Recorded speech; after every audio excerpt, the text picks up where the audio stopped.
बहुत समय पहले की बात है। भारत के एक घने जंगल के पास एक छोटा सा गांव था, अमरपुर। दिन में यह गांव बिल्कुल सामान्य लगता था, लेकिन रात होते ही लोग अपने घरों के दरवाजे बंद कर लेते थे, क्योंकि जंगल के रास्ते पर एक भूत रहता था। लोग कहते थे जो भी सूर्यास्त के बाद उस रास्ते से गुजरा वह कभी वापस नहीं आया। गांव वाले बहुत डरते थे, लेकिन कोई नहीं जानता था कि वह भूत डरावना कम दुखी ज्यादा था। भूत का नाम था वीरू।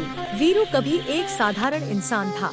वह एक नेक दिल लकड़हारा था, जो रोज जंगल से लकड़ी काटकर अपने परिवार का पेट पालता था। एक दिन जंगल में डाकुओं ने उस पर हमला कर दिया। उसकी मृत्यु वहीं हो गई, बिना किसी अंतिम संस्कार के। अधूरी इच्छाओं और अन्याय के कारण उसकी आत्मा भूत बन गई। लेकिन वीरू किसी को मारता नहीं था, वह सिर्फ डराता था ताकि कोई उस जंगल में न आए, क्योंकि वही जगह उसकी मौत की गवाह थी।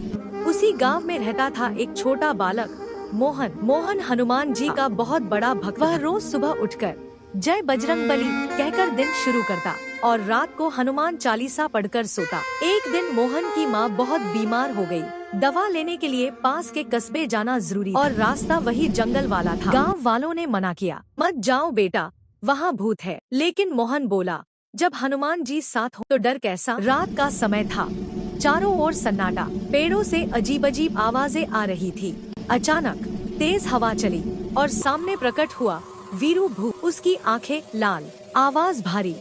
भूत गर्जा, कौन है जो मेरी राह में आया? लेकिन मोहन डरा नहीं। उसने आंखें बंद की और जोर से बोला, जय श्री राम, जय हनुमान।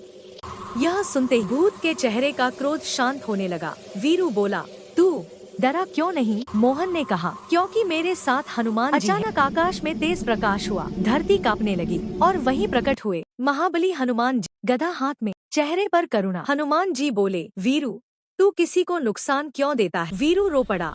उसने अपनी पूरी कहानी सुना दी। हनुमान जी ने कहा, अन्याय तेरे साथ हुआ, पर डर फैलाना समाधान नहीं। और भक्त सनातनी चैनल को सब्सक्राइब करना ना भूले।